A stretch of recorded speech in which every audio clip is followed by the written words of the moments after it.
Welcome to Mid Station 2.3. Mid Station 2.3 एक story based audio podcast channel है, so please don't focus on videos. शुरू करने से पहले एक छोटा सा निवेदन, please use your headphones. Thank you. तो जी मैं आप आपको पहले ही बता दूं, हाँ जी, कि ऐसा होता है ना कि मुझे आपको मेल करने का यही रीजन था कि मैं आपसे कांटेक्ट करना चाहती थी। और क्योंकि मुझे ये जो स्टोरीज है ना, ये स्टोरीज नहीं होती है, जो भी शेयर करते हैं अपनी लाइफ में सच में हुआ रहता है। और आजकल का यही प्रॉब्लम है जनरेशन हमारे जनरेशन की, कि जब तक खुद के साथ नहीं होता हम नहीं यकीन करेंगे। तो मुझको बस सबको ये बताना है कि मैं भी बहुत एथीस्ट हूँ, मतलब मैं भगवान पर भी बहुत जल्दी विश्वास करने वाली लड़की नहीं हूँ। और ये तो अ, हो गया कोई नेगेटिव एनर्जी की बात। मैं बहुत लॉजिकल इंसान हूँ, लेकिन जब तक मेरे साथ ये सब कुछ बहुत अजीब तरीके से नहीं घटा था, मुझे ये सब तो बिल्कुल यकीन नहीं था। ये एक अलग डायमेंशन चलता है हमारे जिंदगी में, ये जानना बहुत जरूरी है सबके लिए। तो जी बस इसलिए मुझे ये शेयर करना। तो बेसिकली ऐसा है कि मैं ना एकदम एथेइस्टिक पर्सन हूँ, ठीक है। मतलब ये जो सब कुछ चीजें हैं, भगवान, भूत, पिशाच, ये सब को यकीन नहीं रखती थी। हमारे घर पे, मैं उड़ीसा से बिलोंग करती हूँ, तो हमारे घर पे पूजा पाठ होते रहते हैं, तो मैं इतना ज्यादा सोचती नहीं हूँ।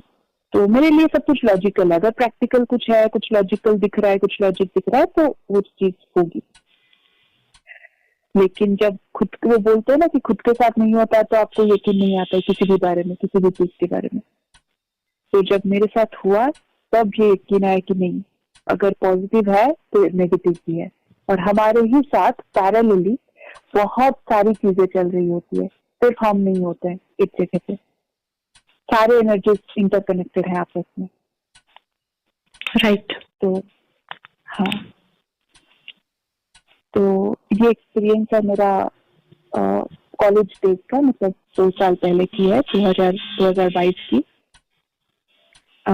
सबसे पहला मेरे साथ बहुत सारे चेन्स ऑफ इंसिडेंट्स हुए थे एक साथ, लेकिन उनमें से 2-4 ऐसी थी जो मैं जिंदगी भर कभी नहीं भुला सकती। तो ये पहला इंसिडेंट होता है जब मैं 2022 की होली की छुट्टियों में मैं अपने हॉस्टल में थी। मैं घर नहीं गई थी क्योंकि पढ़ाई का कुछ था, और लगा कि एक आध दिन की छुट्टी मिलती है तो घर जाके क्या ही होगा। और ट्यूशन चल रही थी, एक दिन की छुट्टी मिली थी, इसलिए मैंने सोचा कि मैं रह जाऊंगी। तो होली वाले दिन सुबह तो बहुत बिजी थी पढ़ाई वढ़ाई के चक्कर में, बाहर से कुछ लाके खाना वाना खा लिया, और शाम को सोचा कि एक नॉवल पढ़ने का, मुझे बहुत शौक है बुक पढ़ने का। तो मैं एक नॉवल लेके बैठी रात के 9-10 के करीब। तो आपको पता है ना, उड़ीसा एक कोस्टल स्टेट है, तो वहाँ पे होली के टाइम से ही थोड़ा थोड़ा सा गर्मी लगना स्टार्ट हो जाता है। जी तो हॉस्टल का रूम था तो थोड़ा एग्जॉस्टिंग होता है। मेरा 1 सीटर ही रूम था, मैं अकेले एक रूम अपने रूम में रहती थी।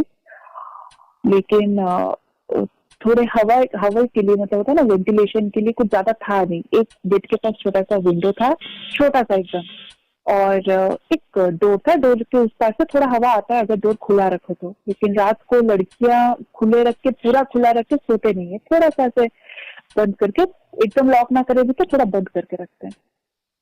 तो मुझे भी ऐसे डर भी लग रही थी, और मैं खुद की दुनिया में ही रहना पसंद करती हूँ, मुझे मेरे ज्यादा दोस्त नहीं है। तो मैं ऐसे दरवाजे को थोड़ा सा लगा के, ताकि थोड़ी थोड़ी हवा आए।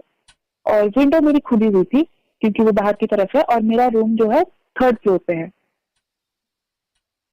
और मेरा रूम नंबर 11 है।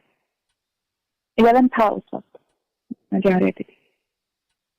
तो मैं अपना नॉवल पढ़ रही थी, तो पढ़ते पढ़ते आंख लग गई। तो मैंने ऐसे नॉवल को थोड़ा सा बंद करके सो गई। एकदम नींद में नहीं थी, वो होता है ना नींद आने से पहले वाली एक फीलिंग, ड्राउजी थी मैं। तो ऐसे आंख लग गई थी थोड़ी सी, और मैं दीवार की तरफ अपना मुंह करके सो रही थी। दरवाजे की तरफ मेरा पीठ था और दरवाजे के बाहर से थोड़ा थोड़ा ऐसे लाइट आ रहा था, ताकि और मेरा रूम, मैं एकदम लाइट में नहीं सो पाती हूँ, तो मैंने एक छोटा सा जीरो बल्ब जो है, जीरो बल्ब की तरह एक होता है छोटा सा, वो जलाया हुआ था। मैंने वो जला के पढ़ते पढ़ते, मेरे बेड के पास ही स्विच था, तो उसको मैंने जला के, जीरो बल्ब को ऐसे जला के सो गई थी। तो और लेकिन मेरे रूम के अंदर दिख रहा था थोड़ा, अगर कुछ एकदम से अंधेरा नहीं था, तो कोई अगर साया हो या कुछ हो दिखेगा, कोई आएगा तो मैं सपने में देखती हूँ कि कोई बिल्ली मेरे पैर को खरोच रही है, और जैसे मेरी आंखें खुलती है, मुझे सच में लगा कि कोई बिल्ली है, वो मेरे पैरों को खरोच रही है। और मैंने ऐसे झटका दिया, क्योंकि मुझे पेट पसंद नहीं है, ऐसे जोर का झटका दिया, तो वो बिल्ली चली गई। तो मैंने थोड़ा सा ऐसे घुमा के, सर को घुमा के देखा कि हाँ, सच में कोई बिल्ली है। और मेरे नेस्ट में, उस हॉस्टल में, दो बिल्लियां थी, लेकिन एक भूरी थी, एक एकदम वाइट था। ये जो कलर था, ये थोड़ा ग्रेइश टाइप का था, और इस बिल्ली को मैंने इससे पहले कभी नहीं देखा था।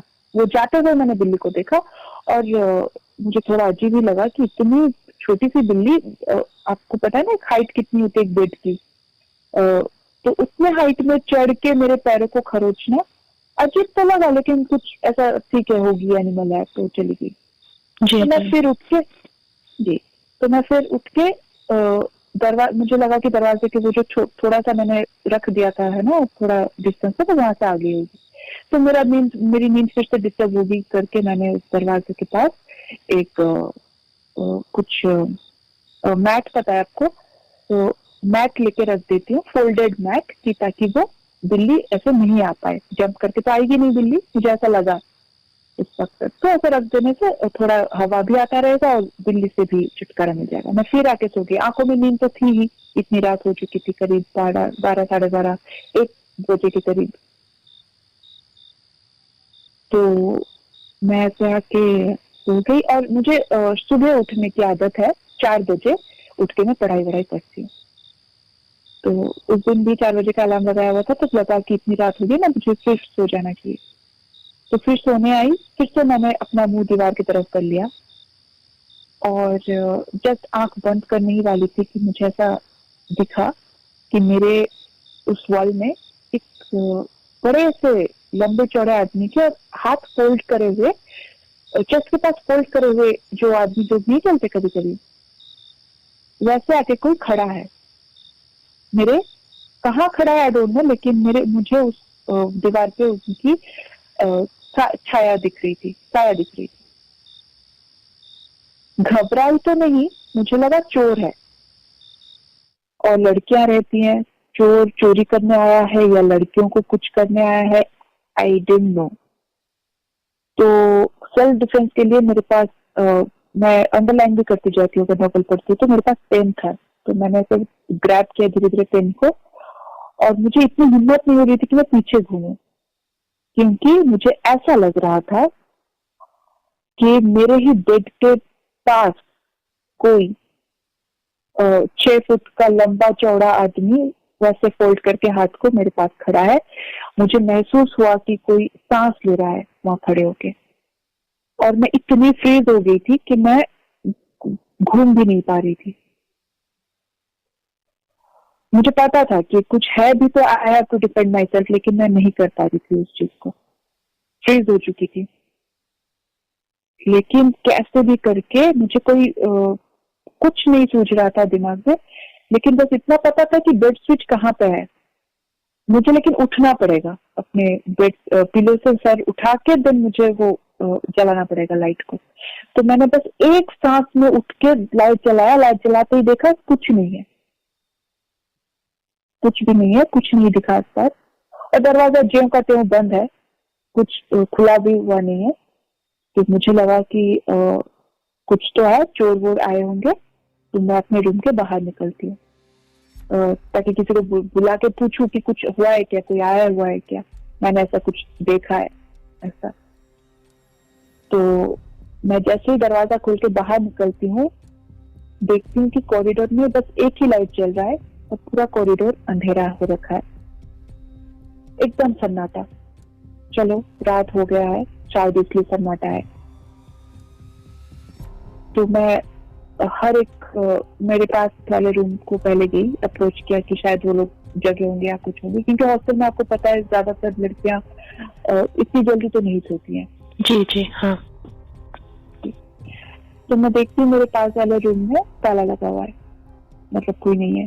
तो मैं दूसरे वाले रूम में गई, तो मेरा 11 नंबर रूम था जो कि उस फ्लोर के एकदम लास्ट में था।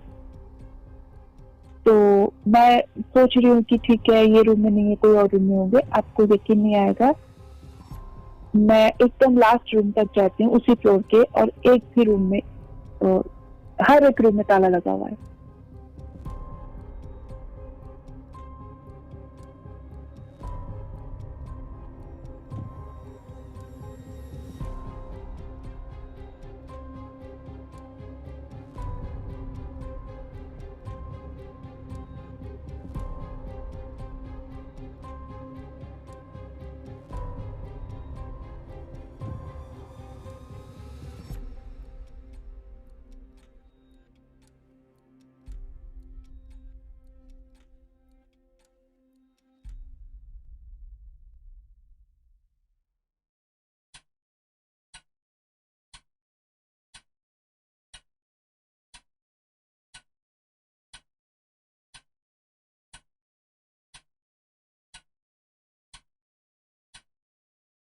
होली है तो होली की छुट्टियों में सब घर गए हुए हैं सिवाय मेरे। शायद नीचे के फ्लोर पे कोई होगा नहीं, लेकिन नीचे के फ्लोर पे जाने की मुझे और हिम्मत नहीं थी। बाकी मेरे फ्लोर पे कोई नहीं था। तो मैं जैसे तैसे, मुझे पूरा दिख रहा था, कॉरिडोर में फ्लैश लाइट ऑन करके देखती थी, तो कुछ ऐसा दिखे नहीं मुझे। दिन लगा कि शायद भ्रम होगा आंखों का। फिर मैं अपने रूम में आके, तब तक रात के 1:30 बज चुके थे, मैं रूम में आके दरवाजे को एकदम से लॉक कर दिया कि एक ही रूम है, दरवाजा दे दो तो शायद और कोई आएगा नहीं, आ नहीं पाएगा, आज रात तो काटनी है, फिर कल सुबह देखेंगे क्या होता है। तो मैंने आपको बोला ना, मैं बहुत लॉजिकल इंसान हूँ, इतनी जल्दी डरती नहीं हूँ। हाँ। मेरे दिमाग में तब तक भी कुछ नहीं आया था कि क्या है क्या है, मुझे लगा भ्रम होगा आंखों का। तो मैंने दरवाजा देके मैं बेड पे आई। तो इंसान हूँ, थोड़ा बहुत तो अजीब लगता है, तो मुझे लगा कि मुझे विंडो बंद कर दे के आराम से सोना चाहिए। तो मैं जैसे ही विंडो बंद करने जाती हूँ, लाइट तब तक ऑफ कर दिया था और वो 0 लाइट चल रहा था, मैं विंडो बंद करने के लिए जाती हूँ, तब देखती हूँ कि ये बहुत मतलब ये मेरा आई थिंक सबसे खतरनाक वाली एक्सपीरियंस थी कि मेरे हॉस्टल के सामने एक छोटा सा ग्राउंड है, उसके उस पार एक रोड है, और रोड पे एक बड़ा सा बहुत पुराना सा एक बरगद का पेड़ है। बचपन में सबने सुना होगा कि बरगद के पेड़ पे बहुत कुछ रहते हैं वगैरह वगैरह, लेकिन उस दिन मैंने देखा। अब वो क्या था मुझे नहीं पता, लेकिन कुछ विविडली दिख रहा था। एक मुझे शेप सही से नजर नहीं आ रहा था, लेकिन कुछ तो था, इंसान जैसा ही शेप था, लेकिन वो है ना उस रास्ते पे से घूम रहा था, पेड़ के एकदम ऊपर चढ़ रहा था और नीचे उतर रहा था, और ये बार बार कर रहा था। और मैं फिर से, मुझे ऐसा लगने लगा कि क्या हो रहा है, मैं क्या देख रही हूँ, मुझे कुछ नहीं समझ आ रहा है तब तक। और मेरी इतनी हिम्मत नहीं हो रही कि मैं उस विंडो को जाके बंद भी करूं। ऐसे बहुत समय तक देखती रही, एंड वो कंटिन्यूअस हो ही रहा है, वो चढ़ रहा है फिर उतर रहा है, चढ़ रहा है उतर रहा है। और शायद मुझे एक टाइम पे ऐसा लगा कि मुझे देख रहा है वो चीज, जो भी था। और तब तो मैं एकदम घबरा गई, कि घबराई थी या वो एक्सपीरियंस मैं आपको शेयर नहीं कर सकती कि कैसा फीलिंग था, कि है क्या ये चीज। और धीरे धीरे मेरी तरफ आगे बढ़ रहा है, मेरी तरफ था कि वो उसके आगे बढ़ रहा है, मुझे नहीं समझ आ रहा था। और तभी मेरा अलार्म बजता है, और मैं फोन ढूंढ के अलार्म बंद करने को जाती हूँ, जैसे ही बंद करती हूँ और फिर देखती हूँ कुछ नहीं था वहां पे। आप सुन रहे हैं? हाँ जी, मैं सुन रही हूँ जी। फिर क्या हुआ? हाँ, मैं हूँ। मैं बहुत ध्यान से सुन रही हूँ आपकी बातें, मतलब ऐसा भी होता है। हाँ, तो जैसे ही देखती हूँ रास्ते की तरफ और कुछ नहीं था, तब सच में लगने लगा कि क्या था। और मैं जब आपने भी ये नोटिस किया होगा, अगर आप नॉवेल्स वगैरह पढ़ते हो तो नॉवेल्स पढ़ने के बाद ना आप उस नॉवेल की दुनिया में कुछ देर तक रहते हो, खुद को आप वो हीरोइन मान लेते हो या कुछ मान लेते हो, इस नॉवेल के किसी कैरेक्टर के साथ आप खुद को मान लेते हो। तो मुझे लगा कि शायद मैं उस नॉवेल से, एक लव स्टोरी थी बेसिकली, पर ऐसा भी तो कुछ नहीं था कि मैं ये सब देखूंगी, होता तो कुछ अच्छा एक्सपीरियंस करने को मिलता। तो फिर मुझे मेरे ब्रेन को कुछ समझ में आता, उससे पहले मैं थक चुकी थी, मेरा ब्रेन थक चुका था। एंड देन मैंने अलार्म बंद करके मैंने थोड़ी देर एक नैप लेने की कोशिश की कि जो भी है मुझे डिस्कस करनी है किसी से। और आपको पता है ये सब बातें अगर आप किसी से बोलना चाहो तो पहले तो लोग हंसते हैं आपसे, क्या रे ये तो पागल है, झूठ बोल रही है, या कुछ नहीं है, आपको भ्रम हुआ है, ऐसा कुछ। लेकिन मैंने उस पूरी रात की वाकया अगर मैं आपको बोलूं तो वो पूरी रात मेरी कैसे गुजरी मुझे भी नहीं पता। हाँ, क्योंकि ये पता है, सुनो, अरे तो ये क्या हुआ, चीजें जो भी चीजें आपके साथ हो रही थी या फिर बाकी जितने सारे लोगों के साथ ये चीजें हुई है जिन्होंने एक्सपीरियंस किए हैं ये सारी चीजें, उनकी सबकी बस एक ही है कि अगर आप ये सारी चीजें आप किसी से शेयर करना चाहो ना तो वो मजाक में ले लेते हैं कि इसका दिमागी हालत सही नहीं है, या फिर ये पागल हो गई है, या फिर बहुत ज्यादा डिप्रेस्ड है ये, शायद इसलिए ये सब ये ऐसे सोच रही है, या फिर ज्यादा भूतों वाला सीरियल्स या फिर जो होता है ना किताबें ज्यादा पढ़ती होगी। लोग आपको वही पागल करार दे देते हैं। तो वो भी डर था कि किसको बोलूं ये बात। अब मैं जैसे कि मैं बहुत लॉजिकल हूँ, शायद इसलिए उस रात को मुझे इतना डर नहीं लगा। मुझे लगा कि शायद कुछ होगा, भ्रम है मेरे दिमाग का, मैं बाद में इसको एनालिसिस करती हूँ। तो मैं दूसरे दिन मुझ में पेशेंस नहीं थी इस बात को किससे शेयर करूंगी, इसकी जल्दबाजी थी, तो मैं घर चली गई उसके दूसरे दिन। तो हमारा एक नया घर बन रहा था, हमारी जॉइंट फैमिली है, मेरे पापा 3 भाई हैं, तो बहुत बड़ी फैमिली है हमारी। तो मैं जैसे घर जाती हूँ मुझे मौका भी नहीं मिलता है कि मैं बात कर पाऊँ किसी बड़े से या कुछ किसी से शेयर कर पाऊँ। तो मेरी दीदी जिनकी रिसेंटली मैरिज हुई होती है वो भी आती है अपने हस्बैंड के साथ हमारे यहाँ रहने के लिए, घूमने के लिए। तो उस रात को जिस दिन मैं घर गई उसी रात को मैं और दीदी हम एक रूम में सोए थे।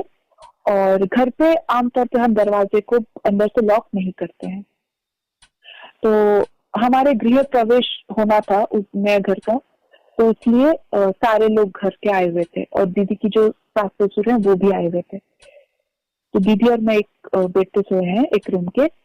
तो वही रात के देर रात 1-1:30-2 बजे के करीब हमको ऐसा महसूस हुआ, हमारे रूम के बाहर जो हॉल था, हॉल का लाइट हमेशा जलाए रखते हैं हम लोग क्योंकि बुजुर्ग हैं तो उनको वॉशरूम जाना हो तो प्रॉब्लम ना हो, इसलिए हम हमेशा हॉल की लाइट जलाए रखते हैं। तो हम रूम के अंदर ऐसे सोए हैं ताकि हाँ हमारा रूम अंधेरा था एकदम से, और थोड़ा सा बाहर से थोड़ा थोड़ा स्काईलाइट से आ रहा था लाइट।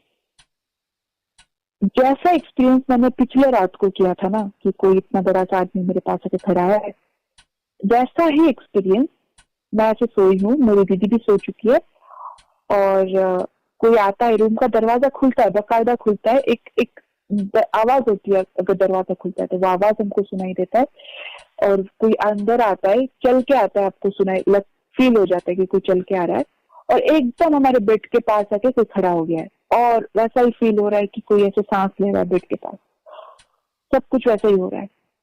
और लेकिन इतनी डर गई थी मैं उस वक्त तक कि मैं आंखें खोलने की मेरी हिम्मत नहीं हो रही थी। और फिर ऐसा लगा कुछ देर के बाद वो जो भी था एंटिटी वो फिर अपना चल के जा रहा है वापस और दरवाजे को फिर से बंद करके चला गया। ये भी मैंने फील किया। तो अब मेरी दीदी मेरे पास हुई थी तो मेरी दीदी बोल पड़ती है, आंख बंद है, दोनों के आंख बंद है, इतने हम डर गए थे। तो दीदी बोलती है कि तूने कुछ फील किया? तो मैंने बोला हाँ। तूने भी किया? तो दीदी ने बोला हाँ, जो भी है आंख बंद करके सो जा, कल बात करेंगे इस बारे में। मुझे किसी ने कुछ बताया नहीं था, कोई कुछ बोल नहीं रहा था, तो मुझे लगा ठीक है, तो जो भी था ये दोनों के साथ हुआ है। तो फिर से मेरी लॉजिकल माइंड ने जवाब दे दिया कि नहीं ठीक है, तो फिर कुछ होगा, कोई इंसान होगा या कुछ होगा। सुबह हुई, हमारी गृह प्रवेश के टाइम पे हमारे यहाँ पे 5 पंडितों को बुलाया गया था, एस्ट्रो वास्तु कंसल्टेंट, ताकि वो आके गृह प्रवेश की पूजा करे और कुछ अगर पहले तो दिखाए ही थे, फिर से दिखाने की मतलब बोले कि गृह प्रवेश भी सही सही हो जाए। आप यकीन नहीं मानोगे शांता, हमारे यहाँ पे उड़ीसा में एक बोलते हैं ना, एक चौखट होती है। अच्छा, तो चौखट, ओके। हाँ, मतलब बोला जाता है कि उस चौखट को पार करके ही आपको घर के अंदर जाना होता है। तो उस चौखट के ऊपर उन्होंने, उनमें से 2 पंडितों ने चौखट के ऊपर जैसे ही पैर रखा और वो उनकी एकदम हाव भाव चेंज हो गए मुंह के, फेस के, और ऐसे बोलने लगे, एक दूसरे को देखने लगे और बहुत विज्ञ थे, पांचों के पांचों बहुत विज्ञ थे, पारंगत हासिल किए उन्होंने सारे हमारे वेदों पे। तो उन्होंने ऐसे बोला कि अरे ये तो यहाँ पे आपके घर पे कोई अशुभ कुछ नहीं है, आपका घर बहुत अच्छे वास्तु से बनाया गया है, लेकिन इस घर में बहुत कुछ है, नेगेटिविटी कुछ है, कुछ हो रहा है आपके घर में, आप लोगों को नहीं पता, आप लोगों के साथ ही कुछ नेगेटिव एनर्जीज इस घर में वास कर रही है। तो मेरे पिताजी भी थोड़े मेरे जैसे हैं, लॉजिकल है, उन्होंने बोला कि अरे आप क्या ही बोले पंडित जी, पता नहीं, हमको तो ये सब यकीन नहीं आता है। तो उन्होंने बोला हमको चंडी पाठ कराने पड़ेंगे, और भी बहुत सारे कुछ पूजा उन्होंने किया। वो करते करते कुछ होता है ऐसे कुछ कलर्स के साथ वो लोग करके ऐसे बोलते हैं, वहां पे उनकी कुछ कैलकुलेशंस होती है, वो ऐसे डायरेक्ट बोलते हैं कि आप ही के घर का कोई, मतलब यहाँ पे है ना, मैं आपको उस चीज से भी रिलेट कराती हूँ जो ब्लैक मैजिक बोलते हैं ना, तो वो भी हो रखी थी, उस चीज से भी आपको रिलेट करा रही हूँ मैं, कि वो बोलते हैं कि आपके घर पे कोई ऐसा सदस्य है जो चल बसा है और अपने भर जवानी में चल बसा है, उसकी बहुत सारी आशाएं हैं। अभी तक होता है ना, कोई अगर अपनी कुछ आशाएं पूरी नहीं होती है तो वो नहीं जा पाते, लेकिन उनको मुक्ति मिल जाती है। लेकिन आप ही का घर का कोई और सदस्य है जिन्होंने ब्लैक मैजिक के थ्रू उसी आत्मा को बांध के रख दिया है आपके घर पे, ताकि आपके बच्चों के साथ कुछ बुरा हो सके। और मैंने आपसे कहा जॉइंट फैमिली है हमारी, जॉइंट फैमिली में हमें पहले से थोड़ा बहुत होता है ना, घर पे ऐसे बोलते रहते हैं सब लोग, तो हमको नहीं अच्छा लग रहा था ये सब सुनने में, लेकिन हमको उन्होंने नाम नहीं बताया उस इंसान का। बाद में जाके फिर दूसरे हम एक बहुत विज्ञ इंसान है, वो भी साधना करते हैं महाकाल के, तो उनको हमने कंसल्ट किया। उसके थोड़े दिन के बाद उन्होंने बोला कि हमारे घर की जो हमारी छोटी चाची है, उन्होंने हमारे घर पे एक मेरे जो बीच वाले चाचा हैं, बड़े चाचा का एक बेटा था, उनकी डेथ हो गई थी 21 साल की उम्र में। अच्छा, मतलब ये डेथ कैसा हुआ आपको पता है? मतलब मर्डर वगैरह हुआ था या फिर? नहीं, उनको फिट्स था, होता ना वो मिर्गी। हाँ। तो उनको फिट्स था, वो पानी से बहुत डरते थे, तो वो पानी में ही उनकी जान गई थी। एक तालाब में गए थे तो वो उठ नहीं पाए और वहां से। तो अगर पानी से उनको डर लगता था तो वो पानी में गए ही क्यों थे? वही तो है रीजन कि क्यों गए थे वो पानी में। मतलब हमने हमेशा उनको मना किया हुआ है कि आप पानी में नहीं जाओगे। अच्छा, मतलब ये भी अभी मिस्ट्री है कि वो क्यों गए थे, वो भी आपको नहीं पता। अगर वो गए भी होंगे तो शायद किसी एक ऐसे इंसान के साथ गए होंगे जो बहुत भरोसेमंद हो, शायद, मे बी, पता नहीं। अब जब वो उनकी डेड बॉडी मिली वो अकेले थे बिल्कुल। तो ऐसा ही हुआ कि वो चल बसे थे हमारे सर, उनकी हाइट 6 फुट था और बहुत लंबे चौड़े थे वो, और वो बिल्कुल अपना आर्म्स को क्रॉस करके खड़े रहते थे, चलते भी थे वैसे। तो अच्छा। हमारी छोटी चाची ने उनको ऐसे, वो जब उनकी जब शव जलाई जा रही थी तो वहां से उन्होंने ब्लैक मैजिक के थ्रू उनकी कुछ अंश होता है ना, बोन हो या कुछ हो, वो लाके अपने ही घर पे रखे थे। और हम में से किसी की कुछ खराबी करने के लिए, होता है ना जॉइंट फैमिली में आपके ऊपर कुछ गुस्सा करता है या कुछ करता है, तो ईर्ष्या से उन्होंने ये सब कुछ किया था। बाद में हमको जाके पता लगा, इसलिए वो जो भैया है उनको मुक्ति भी नहीं मिल रही थी। और वो ओके रितु, और एक चीज देखिए, आपको पता है ये पॉडकास्ट है, तो लाइक कॉल रिकॉर्डिंग पॉडकास्ट है, तो आप मुझे ये इतना बताइए कि आपने जो मेंशन किया अपनी छोटी चाची के बारे में, तो हम क्या ये शेयर कर सकते हैं? हाँ हाँ, जरूर जरूर। अभी तो बहुत कुछ हो गया उसके बाद, और उन्होंने माफी भी मांगी, उन्होंने खुद एडमिट किया कि हाँ मैंने ये सब कुछ किया था। अच्छा, तो आपके फैमिली से कोई इश्यूज तो नहीं आएंगे? नहीं नहीं, फैमिली का कुछ इशू नहीं है, लेकिन मैं इतना बताना चाहती हूँ आप लोगों से कि ये जो ब्लैक मैजिक वाली चीज है, इसमें सच में सच्चाई है। अगर कोई सच में बहुत कोई साधक है जो महाकाल के या माँ काली की साधना करके तांत्रिक साधना करते हैं, और वो सच में प्योर तांत्रिक साधना में है, तो उनके द्वारा ये सारी चीजें हो सकती है। अच्छा। हाँ, तो ये सब सच होते हैं।